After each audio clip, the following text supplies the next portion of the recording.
কিরে বসে আছিস, ভাত খাবি না? হ্যাঁ খাবো। তুই খাইছিস? না আমি এখনো খাইনি। খবর জানিস? না তো, আমি তো কিছু শুনিনি। তা জানবি কি করে? আগামীকাল তোর প্রিয়তমা নুসরাতের বিয়ে।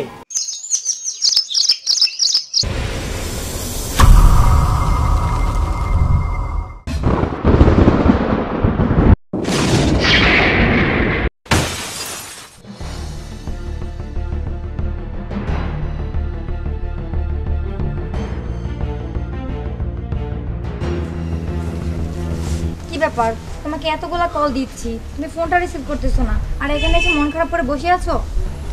দেখো নুসরাত, তোমাকে কিছু কথা বলবো বলে আমি তোমাকে এখানে ডাকছি। হ্যাঁ বলো। বিষয়টা যে আমি তোমাকে কিভাবে বলি তারপরে বলতে হবে। তুমি আমাকে ভালোবাসো, আমি তোমাকে ভালোবাসি। ভালোবাসা ধনী গরিবের মধ্যে হয় না। তোমরা অনেক বড় লোক, আমি অনেক গরিব। আমি অনেক ভেবে চিন্তে দেখলাম।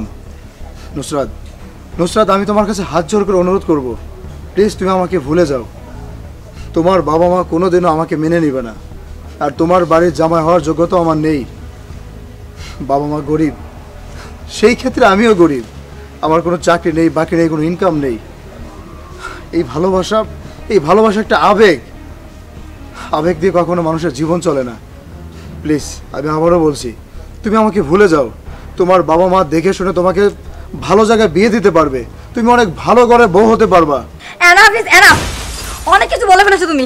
এবার আমি বলবো তুমি শুনবা। আমি বড় লোক, তুমি গরিব, আমি দেখে শুনে প্রেম করেছি। আর শোনো, তুমি বলেছো না যে আমার বাবা কখনো মেনে নেবে না। তুমি যদি আমাকে বলো এখন এই মুহূর্তে এক কাপড়ে আমি তোমার সাথে বের হয়ে যাব, আমি কিছু জানতেও চাই না, শুনতেও চাই না, বুঝতেও চাই না। আমি তোমাকে ভালোবাসি, আমি শুধু তোমাকেই চাই। আমি তোমাকে ছাড়া বাঁচবো না। প্লিজ, আমি তোমার কাছে হাত জোর করছি, তুমি আমাকে ফিরিয়ে দিও না, তাহলে আমি বাঁচতে পারবো না। প্লিজ, আমি তোমার কাছে হাত জোর করে বলতেছি, প্লিজ আমাকে ফিরিয়ে দিও না, তাহলে আমি মরে যাবো। প্লিজ, আমি তোমার কাছে হাত জোর করতেছি, প্লিজ। তুমি কি ভেবেছো আমি তোমাকে ভালোবাসি না? ভালোবাসি তো, অনেক বেশি ভালোবাসি, অনেক বেশি তোমাকে ভালোবাসি। আমি তোমাকে অনেক বেশি ভালোবাসি। তাহলে কেন আজকে আমাকে ফিরিয়ে দিচ্ছ তুমি? আমি তোমাকে ফেরাতে চাই না নুসরাত। প্লিজ প্লিজ প্লিজ, তুমি যা বলবো আমি তা করতে রাজি। প্লিজ তুমি আমাকে ফিরিয়ে দিও না, প্লিজ, দেখো, আমি মরে যাব। প্লিজ। অনেক ভেবেচিন্তে দেখলাম, আজকে আমি যদি তোমাকে বিয়ে করি, তোমার বাবা মা কোনোদিনও মেনে নেবে না। আর আমার বিয়ের প্রস্তাব নিয়ে তোমার বাড়িতে যাব, তোমার বাবা মা মেনে নেবে, এটাও কোনোদিনও সম্ভব না। আমি যদি তোমাকে নিয়ে চলে যাই বা বিয়ে করি, তোমার বাড়িতে যদি আমি ফিরে আসি, তারপরেও তারা মেনে নেবে? তারপরে কোনোদিন তারা... তুমি কি চাও আমি মরে যাই? প্লিজ সুয়েল, আমি তোমাকে ছাড়া বাঁচতে পারবো না। প্লিজ তুমি আমাকে ফিরিয়ে দিও না, প্লিজ। আমি তোমাকে বড় বেশি ভালোবাসি, প্লিজ। আমি তোমাকে ফিরাবো না, আমি তোমাকে ফিরাবো না। যত ঝড় তুফানে আসুক, যত অত্যাচারী আসুক, আমি তোমাকে বিয়ে করব। শুধু আমাকে কথা দাও, আমি যে কোনো সময় যে কোনো মুহূর্তে তোমাকে যদি ডাকি, তুমি আমার ডাকে সাড়া দিবা। বলো বলো। তুমি আমাকে যখন ডাকবা আমি বাসা থেকে একটা পর বের আসবো। আমি তোমাকে বড্ড বেশি ভালোবাসি, আমি তোমাকে ছাড়া থাকতে পারবো না। ঠিক আছে।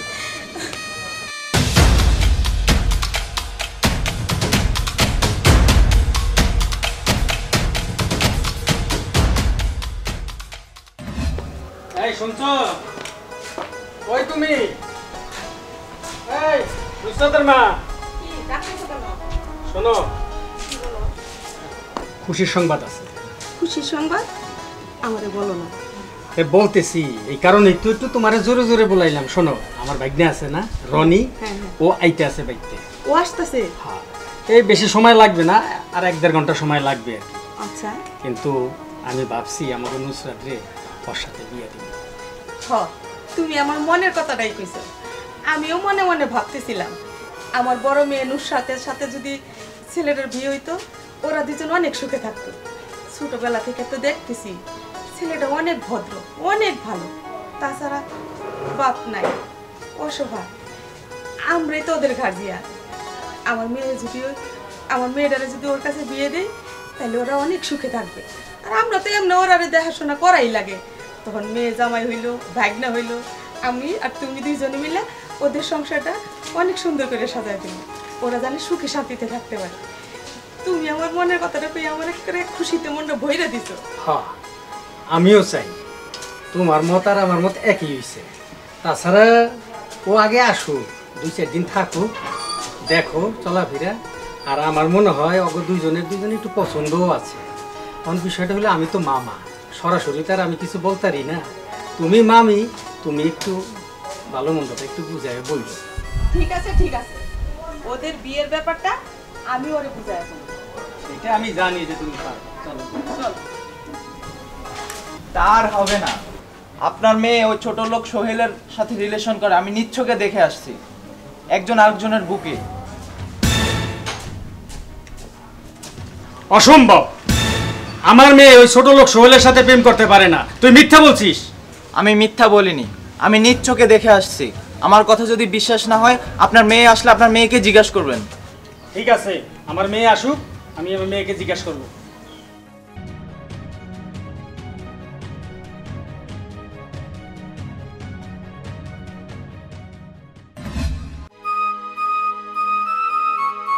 নুসরাত, আমি তোমার বাড়ি পর্যন্ত নিয়ে আসছি, এখন তুমি বাড়ি ফিরে যাও।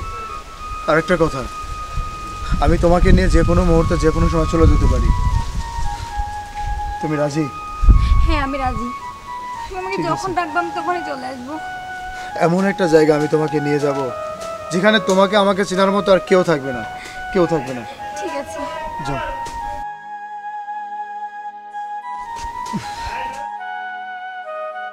যাও।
শোন, এমন কোনো কাজ করবি না তোর বাপ মার যাতে মান সম্মান নষ্ট না হয়। বাবা কি বলতে চাচ্ছ? আমি তো কিছুই বুঝতে পারতেছি না। মানি বোঝা লাগবে না, আমরা যেখানে তোকে বিয়া দেবো তো সেখানে বিয়া বসতে হইব। মানে? মানেটা বুঝছ নাই? তুই যে ওই ছোট লোক সুহেলের সাথে ভালোবাসা করিস সেটা আমরা জেনে গেছি। মা, তোমরা যদি জেনেই গেছি তাহলে তোমাদের কাছে আমরা কিছুই লুকাবো না। মা, আমি সোহেলকে ভালোবাসি, আর আমি সোহেলকে ছাড়া বাঁচবো না। মা, আমি যদি কখনো বিয়ে করি তাহলে সোহেলকেই বিয়ে করবো। মা, মা, আমরা তোর মা বাবা এখনো বেঁচে আছি, তোর সিদ্ধান্তে কিছু হবে না। আমরা যা সিদ্ধান্ত নিব সেই সিদ্ধান্ত মতেই কাজ করা হবে। বাবা, মা, তোমরা শুনে রাখো, আমি যদি সোহেলকে বিয়ে না করতে পারি আমি বাবা ওরা বিয়ে করবো না।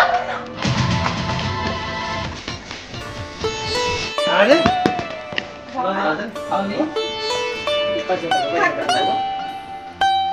তোমরা কেমন আছো? আলহামদুলিল্লাহ আমরা ভালো আছি। তারপর তোমার রাস্তা কোনো অসুবিধা হয় নাই তো? না না, কোনো অসুবিধা হয়নি। যাই আলহামদুলিল্লাহ ঠিকঠাক মতো আছে। তারপর চলো ঘরে, চলো ফ্রেশ হয়ে খাওয়া দাওয়া করো। খাওয়া দাওয়া তো রাখ, ঠিক আছে। চলো বাবা।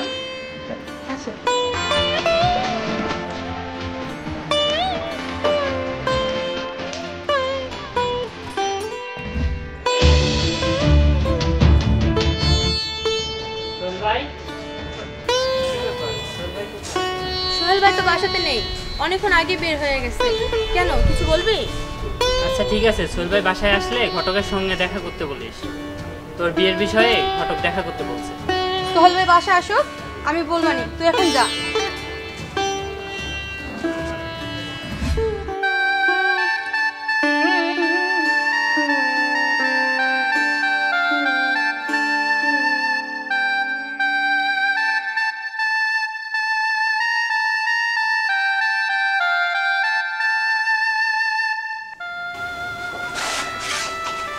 তুমি এখানে?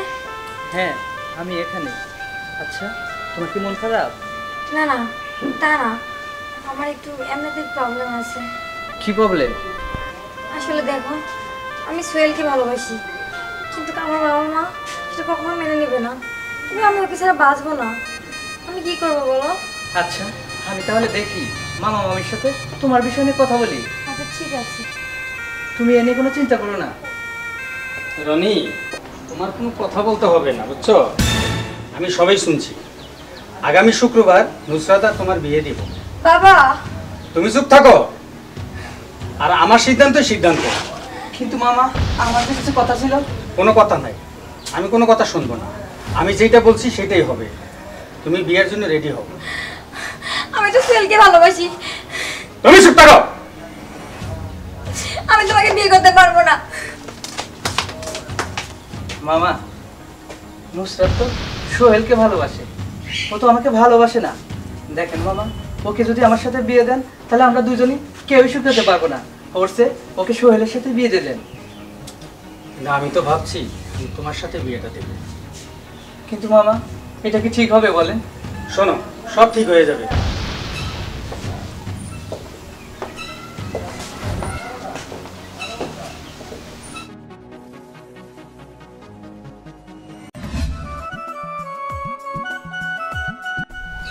কিরে বসে আছিস, ভাত খাবি না?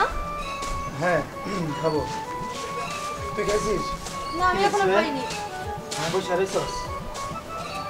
খবর জানিস? না তো, আমি তো কিছু শুনিনি। তা জানবি কি করে? আগামীকাল তোর প্রিয়তমা নুসরাতের বিয়ে, আর সব কিছুর আয়োজন করেছে। হ ভাই, আমিও তাই শুনলাম। কালকে বিয়ে মানে? এসব কি বলছিস? আরে আমি তো নুসরাতকে ভালোবাসি, নুসরাত আমাকে ভালোবাসে। এই বিয়ে হইতে পারে না। আমি বেঁচে থাকাকালীন এই বিয়ে হইতে পারে না। আমি এই বিয়ে হইতে দেবো না। নুসরাতের বিয়ে হলে আমার সাথে হবে। কালকে যেভাবে হোক আমি এই বিয়ে ঠেকাবো, আমি এই বিয়ে আটকাবো। তোদেরকে অনেক ধন্যবাদ, অনেক ধন্যবাদ এই খবরটা আমাকে দেওয়ার জন্য।